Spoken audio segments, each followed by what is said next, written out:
जय श्री कृष्णा मेरे प्रिय श्रोताओं। कल की कथा में हमने भगवान के अवतार लेने का रहस्य और उस दिव्य ज्ञान की महिमा सुनी जो पापों के पहाड़ को भी राख कर देता है। लेकिन श्रोताओं, अर्जुन के मन में अब एक बहुत ही व्यवहारिक उलझन पैदा हो गई है।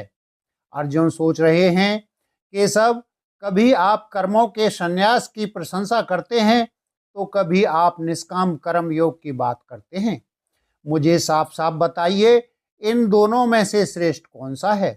श्रोताओं, यह हम सबका सवाल है। क्या माला जपना और मंदिर में बैठना ही श्रेष्ठ है, या ईमानदारी से अपनी नौकरी और व्यापार करना भी भगवान की भक्ति है?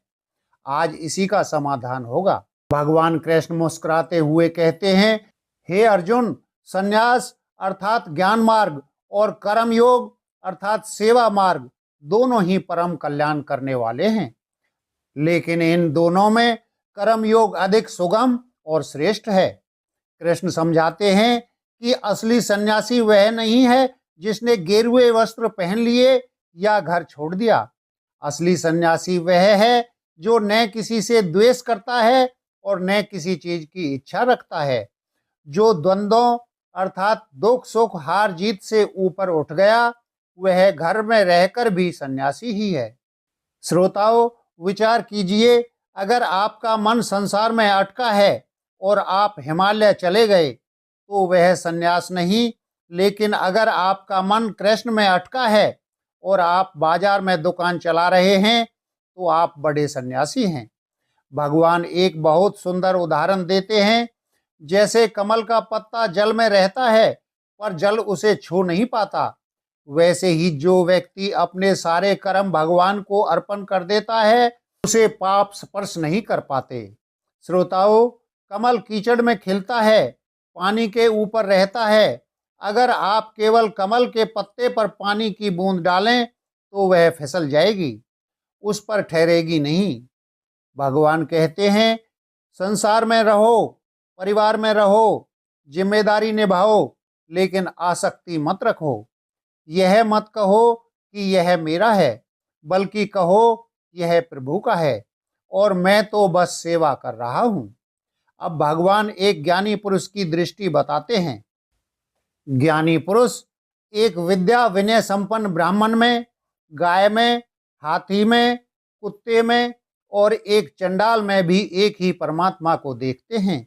श्रोताओं, जब हमारी दृष्टि बदल जाती है तो सृष्टि बदल जाती है। एक भक्त को हर चेहरे में अपना ठाकुर जी नजर आने लगता है।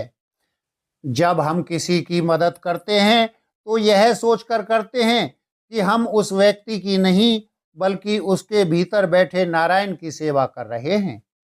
यही समत्व मुक्ति का द्वार है। कृष्ण कहते हैं, हे कुंती पुत्र, इंद्रियों के स्पर्श से जो सुख मिलते हैं वे दुख के कारण हैं, क्योंकि उनका आदि और अंत होता है। बुद्धिमान मनुष्य उनमें नहीं फंसता।